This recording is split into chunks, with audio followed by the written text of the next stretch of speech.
Hey guys, welcome back to the channel. In today's video, we will be looking at why Ayub controls what Brandon does, and he could be the reason Brandon isn't talking. Also, why was Chris Tenerife searching for Johnny Vegas and needed to find him so badly? So first, we are going to start with messages from Chris Tenerife, where he was trying to find Johnny Vegas urgently and talks about keeping information from important people. In the first messages, you can see that Chris is trying to get hold of some audio clips. Chris starts by saying that he wants this person to send the audio clips anonymously because the Guardia Civil are listening to everything that he does, and if they find out some information that he and the person he is speaking to haven't disclosed, then it is not good. So what information would this be? And why does he need it so badly? This seems very suspicious, and it doesn't look good at all. So remember, Chris Tenerife was actually questioning everything about the Jay Slater case at the start. Then all of a sudden, everything changes and he starts saying that it's an accident and that he knows Jay went walking into the mountains. Maybe Chris got told some information about the Jay Slater case that he had to keep to himself. And it went from trying to actually find out what happened with Jay to only focusing on finding him in the ravine while defending Brad. This was strange, and another part of the message that stands out to me is that he says, "I feel for what you're going through with your family member."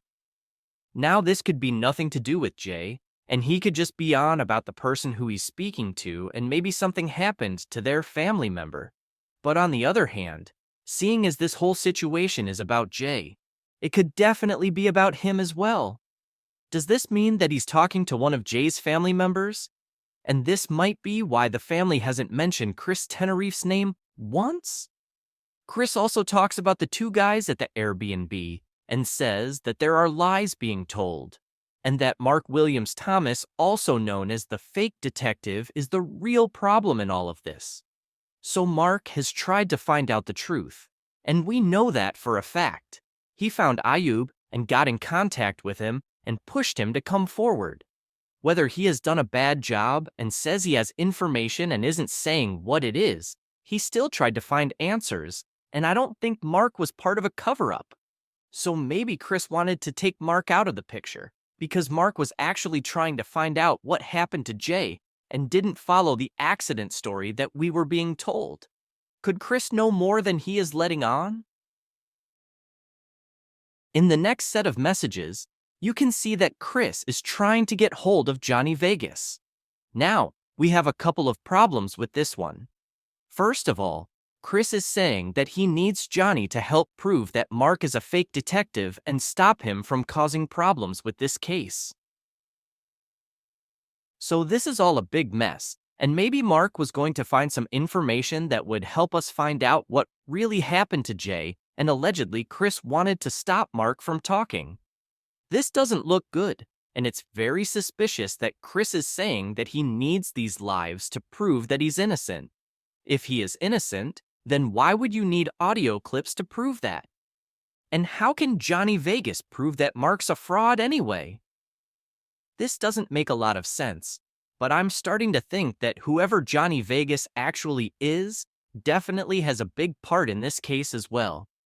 Ayub and Rocky claim that they don't know anyone called Johnny Vegas, and also Brandon was said to be Johnny Vegas at some point.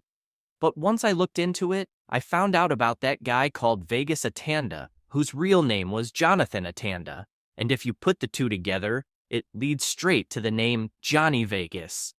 So will the real Johnny Vegas please stand up? Chris also said that he needs to prove that Johnny is innocent. Does Chris have a connection with this Johnny Vegas guy? Also, Chris says that this person who he is talking to is called Francesca, but I have never heard of this person once throughout the case. Could this be a code name that is used instead of using the real name for this person? The next thing that we are going to move on to is clips from Ayub saying that we can only speak to Brandon when he says so. And also, this is where he was trying to get money in return for telling us the full story of what happened with Jay. Send you the channel link yeah, and follow the instructions. Before you accept it, you're gonna get vetted. I'm not Somali. Oh, I'm not Somali. Yeah, yeah. Yeah. One of my mates is messaging me. Guy mad, but here this yeah. Hello, big up the Oldham lot. Maybe we might get Brandon on the Telegram, you know? We might get Brandon, because Brandon's screwing. Everyone's chatting shit about his name. Let's get him.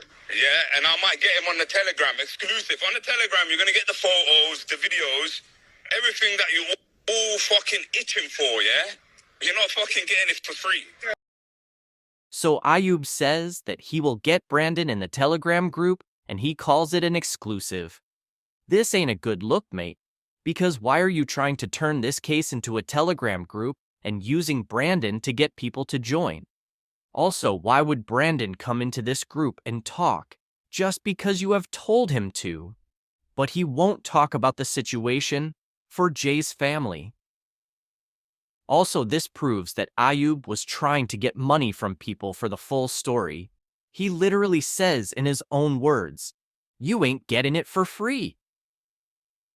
Why does he need to get money for it? And he hasn't spoken to the family once.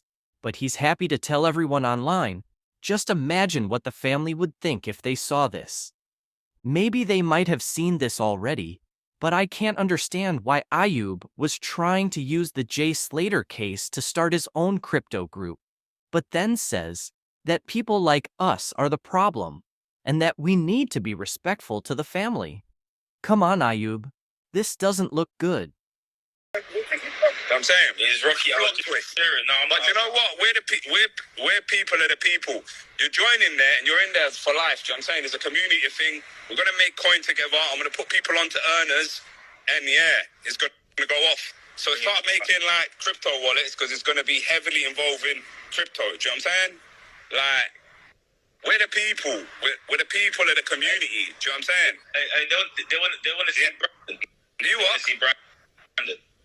They will see, but they're going to see Brandon on our terms. You know what I'm saying? On our terms. So like I said anyway, we're going to put you onto earners, crypto ones. There's Telegram. Yeah, and Royston Proper is going to be on the Telegram. Ciao. So Ayub says in this live that we are going to see Brandon, but only if Ayub wants us to. This just makes it even worse. And what I was thinking is that if Ayub was going to get Brandon to talk, then he would have to get the story straight and make sure Brandon doesn't slip up. That's probably why Brandon hasn't spoke once, because Ayub doesn't want him to speak. If Brandon speaks and gets the story wrong, then Ayub has a lot of explaining to do. Also, Brandon seems to be playing a game in the first place. Why does he change his name on Facebook to some joke character and not speak once? Maybe Ayub told him to do that? The reason I think this is because Ayub also mentioned in the clip that I showed you at the end that Royston Cropper will be in the group. So he clearly knows that Brandon has changed his name. Ayub and Brandon seem a lot closer than we thought at the beginning. So could Ayub be guiding Brandon on what to do, so he doesn't accidentally let the truth slip out? Thank you for watching. Please like and subscribe, and we will update you as we find out more.